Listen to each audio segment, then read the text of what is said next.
In Donald Trump's America, you might never expect a Republican senator to freely admit to a history of harboring undocumented immigrants. But that's effectively what Sen. Jeff Flake has done, recalling his life before politics, farming and ranching in northern Arizona in a new book published Tuesday by Random House. My life was made far more difficult during the middle of summer when the Border Patrol would raid our farm. Sometimes the Border Patrol would send small planes to search our alfalfa fields for migrants, Flake writes.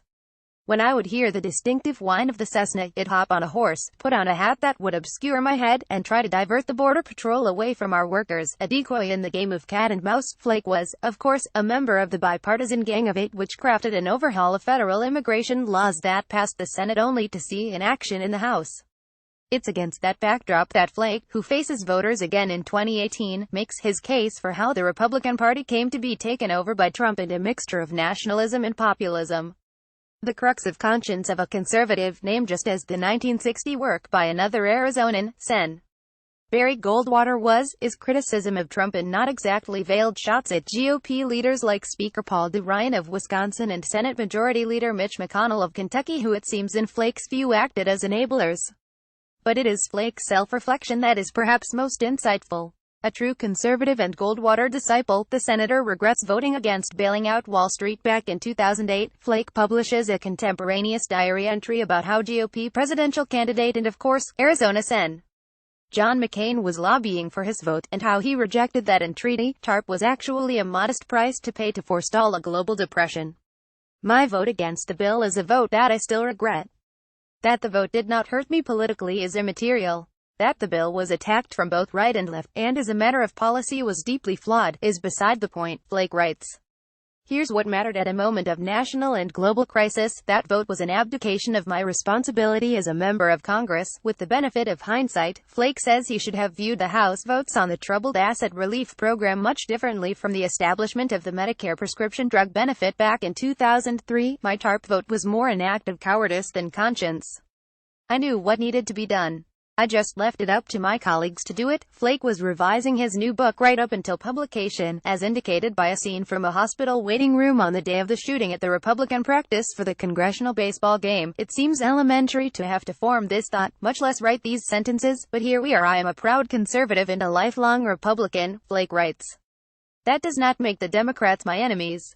America has too many real enemies to indulge such nonsense. Flake self-identifies as a Goldwater conservative. Before he came to the House of Representatives, he ran the Late Senators Institute in Phoenix. In the House, the current junior senator from Arizona was often a thorn in the side of leadership, and in particular of members of the Appropriations Committee, with what seemed at times like a quixotic crusade to single out earmarks with amendments on the floor. The only reference Flake makes to now disgraced former Speaker J. Dennis Hastert is in a story about a time Flake forced a vote on stripping a Hastert earmark, even after being informed by a journalist that the Illinois project originated with the Speaker. Perhaps because I was naive, it never occurred to me to not do what I thought was right just because my opponent in that instance was a member of my own party, not to mention the most powerful member of the House of Representatives, Flake writes.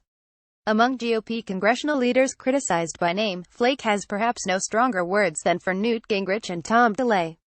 In speaking of DeLay, Flake dives into the corruption of his era as a member of House leadership, but the shot at Gingrich is perhaps even more biting. Donald Trump is not the source code for our obsession with the politics of personal destruction, writes Flake.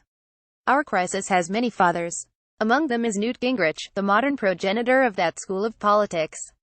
Any honest accounting of how we got to this new day has to reckon with Newt, whose talent for politics exceeded his interest in governing. As in the excerpt published Monday by Politico, Flake criticizes himself for being among the GOP lawmakers who opted to at times avoid responding to Trump's tweets, saying it could consume all of his time, given the volume and velocity of tweets from both the Trump campaign and then the White House. This was certainly true.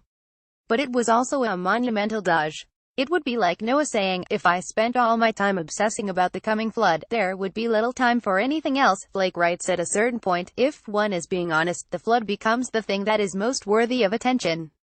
At a certain point, it might be time to build an ark.